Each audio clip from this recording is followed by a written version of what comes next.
Salut, bienvenue dans cette nouvelle vidéo. Aujourd'hui, je vais vous apprendre à faire cette petite manipulation sur Canva vidéo. Alors, si vous avez l'habitude de regarder des vidéos de voyage, des vidéos de blog, vous auriez dû voir en fait ce genre d'effet dans plein de vidéos des créateurs sur YouTube. C'est un petit effet de vidéo qui, quand vous appliquez très bien et dans une certaine condition, donne un look professionnel à votre création. Et dans cette vidéo, je vais vous aider à le faire. Pour ce faire, nous allons partir sur un format standard de vidéo sur Canva. Donc, 1080 par 1080 tout simplement, et déjà vous allez importer vos rushs de vidéos ici dans Canva. Alors nous ici on va pas importer des vidéos, on va utiliser tout simplement une vidéo directement dans la bibliothèque de vidéos ici. Donc voici la vidéo qu'on veut utiliser pour faire notre création tout simplement, et la première des choses c'est donc d'envoyer la vidéo totalement en arrière-plan, et là on peut jouer pour voir.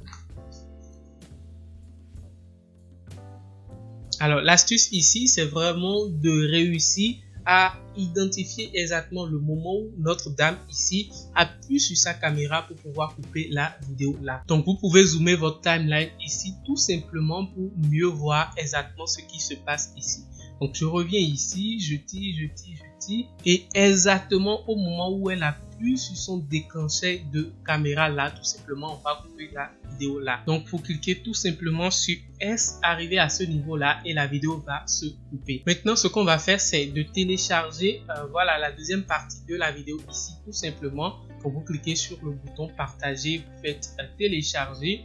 Ensuite pour le format vous allez télécharger plutôt au format PNG. Ici tout simplement on veut juste une image, donc format PNG, vous choisissez la deuxième page et vous faites terminer. Donc une fois que l'image est téléchargée, on va essayer de la réimporter sur Canva ici, et donc cliquer ici sur le bouton plus pour ajouter une page entre les deux pages qu'on a là tout simplement. Donc comme ça on va ajouter notre image, on va tout simplement essayer en fait de l'agrandir un tout petit peu, centrer et tout ça comme ça, et on va retélécharger à nouveau cette image là. Donc vous faites partager, ensuite télécharger tout simplement format PNG, mais cette fois-ci la deuxième page. Donc vous gardez comme ça et votre image sera téléchargée à nouveau. Alors l'image qu'on aura cette fois-ci c'est une image déjà avec un fond. Vous voyez un fond contour blanc autour tout simplement. Maintenant on va glisser la toute première image juste en arrière-plan de cette image-ci. Ensuite on clique là-dessus, on va dans modifier l'image. Et là on va aller dans ajuster pour ajouter du flou en fait sur cette première image.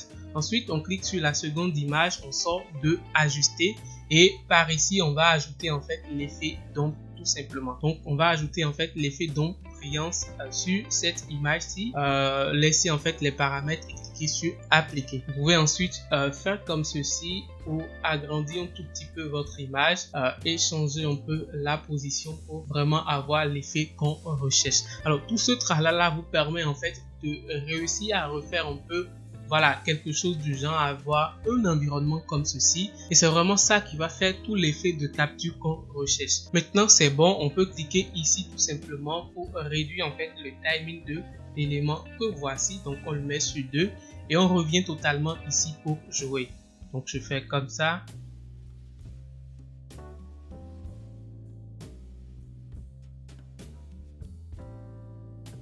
Parfait, donc là elle appuie sur le déclencheur et nous avons en fait la partie de l'image avec voilà l'image ici, un peu comme une photo qui a été prise qui s'affiche. Seulement qu'il manque encore quelques petits ingrédients pour que ceci puisse vraiment donner l'effet qu'on recherche. Et l'ingrédient c'est la musique et les effets de son. Donc une fois qu'on a la composition qui est bien faite ici, l'étape suivante c'est tout simplement déjà de réduire la durée de cette page. Comme c'est voilà la page de capture en soi, on va juste mettre un truc d'une seconde tout simplement pour pouvoir afficher la capture. Et maintenant vous pouvez aller tout simplement dans audio ici, rechercher caméra tout simplement et cliquer tout simplement pour choisir en fait le type d'effet caméra shutter 5 tout simplement. Donc je clique là-dessus. Donc là vous pouvez voir que nous avons en fait ce qu'il faut. Si je reviens un peu au début ici pour faire la lecture, vous allez constater que à partir de ce niveau exactement on aura notre effet qui est parfait, qui est prêt. Donc maintenant ce que vous pouvez faire si c'est une vidéo longue ou un vlog, tout simplement c'est de chercher en fait une musique de fond pour toute cette partie en fait où la data se prépare avant la capture. Donc moi je vais rechercher juste une musique que voilà, j'ai l'habitude d'utiliser tout simplement. Je vais la trouver ici tout simplement et réduire totalement le volume. Je vais juste mettre un truc de 10 et c'est bon. Donc là vous pouvez avoir votre élément comme ceci. Voilà ce que ça donne, et ce genre de vidéo vous pouvez le faire quand bien même ce n'est pas une vidéo de capture comme ceci. Donc vous allez constater que j'ai réussi à le faire également pour une vidéo comme celle-ci. Donc ici la dame n'a pas de caméra en main, mais l'effet vient vraiment donner un look assez professionnel à votre vidéo. Si vous voulez d'autres astuces sur la vidéo dans Canva, n'hésitez pas à vous abonner et à me suivre ici. Et surtout si vous souhaitez apprendre comment créer des vidéos au look professionnel et dynamique directement dans Canva, alors cette offre promotionnelle sur ma formation complète sur l'édition de vidéos dans Canva est faite pour vous. Allez voir, checker et profiter pendant qu'il est encore temps. En attendant, moi je vous dis à la prochaine. Portez-vous bien, c'était Richemont. Salut.